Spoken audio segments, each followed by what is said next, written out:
AITA for telling my whole family I don't love them because I'm the affair baby no one wanted anyway. I, 15F, was born out of an affair.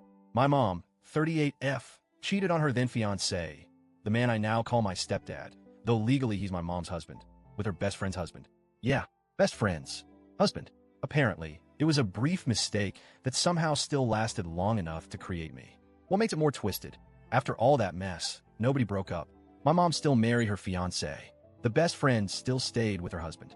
Both couples had their own families, and I got added into the middle of this blended family that looked good from the outside but felt like hell from the inside. Growing up, everyone pretended like nothing had happened, like I wasn't living proof of betrayal. I always felt like a ghost in someone else's house. My mom and her husband had 2 kids before I was born, my half-brother and half-sister. On the other side, my biological dad, the affair partner, had 3 kids with his wife. But I lived with my mom's family most of the time. From the start, it was obvious I wasn't one of them. No one said it, but everything screamed it. My siblings would team up against me, blame me for anything that went wrong. If something broke, I did it. If someone was upset, I must have said something. I'd get accidentally pushed too hard, told I was annoying, excluded from games and jokes. When I was 7, my sister locked me outside the house and told me I should have never been born. I was barefoot in the cold crying. When I told my mom, she said I probably provoked her, that maybe I should learn to be less dramatic. Even as a kid, I felt it. I was the outsider. I wasn't her kid, I was her mistake. My mom never beat me. She fed me, dressed me, showed up to school stuff when absolutely necessary. But there was no affection, no warmth. No, I love you, unless someone else was watching. She treated me like a responsibility, not a daughter. Like I was a job she didn't apply for, but couldn't quit. The man she married, her fiancé during the affair, never pretended. He never called me his daughter. He never smiled at me, never came to my plays, never asked about school unless I messed up. He called me by name, and only if he absolutely had to. When my half-siblings broke a rule, they got a soft talk about making better choices. Well, I did the same thing. I got lectured like I committed a felony.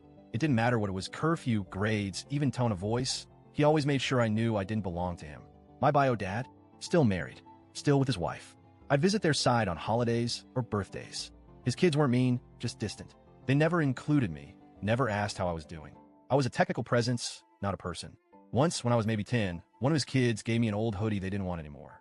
I remember it vividly, not because I needed it, but because it was the only time anyone from that side did something remotely kind. That's how low the bar was. An old hoodie felt like affection.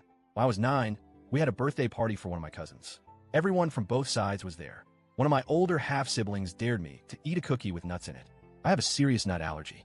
I said no, obviously, so they thought it'd be funny to smear the cookie on my face. I had a full-blown reaction. Face swelling, throat closing, ambulance ride. It was terrifying. I could have died. In the hospital, my mom cried. Said I scared her. But when I told her what happened, she brushed it off. Said they didn't mean it like that. The sibling who did it got grounded for a weekend. That's it. Her husband didn't even visit me.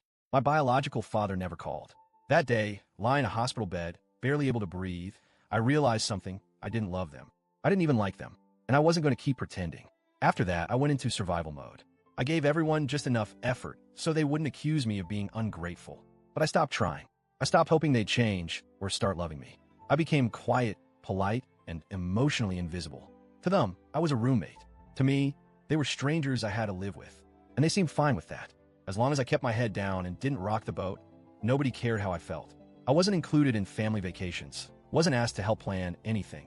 They never said it aloud, but the message was clear. You are here. But you're not one of us. Last weekend, my mom decided to plan something she called a family healing weekend. She invited everyone, both sides, cousins, aunts, siblings, parents. Apparently, she wanted to rebuild trust and strengthen bonds. I already knew it was going to be fake. Smiles that didn't reach the eyes, hugs that were more like handshakes. Still, I went because I didn't want to cause drama. Turns out, existing was enough to cause drama. We were all gathered in the backyard. Someone made a joke about me causing drama just by breathing, and my mom laughed. Not a nervous chuckle, like full-on laughed, like it was the funniest thing she'd heard all day. And that's when I broke. I stood up and said I didn't love any of them, that I never had and never will, that I was done pretending to care about people who've made it clear over and over again that they don't care about me. I said they were my family, that they never treated me like one of them, so I stopped pretending I was. The silence afterward was deafening. Then the yelling started. My mom begged me to take it back. She was crying, saying she tried her best. Her husband called me vile and said he should have put his foot down with me years ago. My half-siblings were screaming about how I was a selfish brat and how they gave me a home I didn't deserve. Even my bio dad's kids, who usually never said a word to me, jumped in. One of them told me I was cruel and spitting in the face of people who raised me. Now I'm grounded, writing this on a glitchy old fire tablet my mom forgot to confiscate. My half-siblings glare at me anytime I'm in the same room. Her husband just stares like he's trying to burn a hole through me. They say I crossed a line, that I was disrespectful, that I hurt them. But what about all the years they ignored me? What about when I almost died and they laughed it off? What about the silence, the distance, the exclusion? I finally said what I'd been holding in for years, and now I'm the villain? I didn't say it to hurt them. I said it because it's true. I'm tired of being a prop in their happy family fantasy.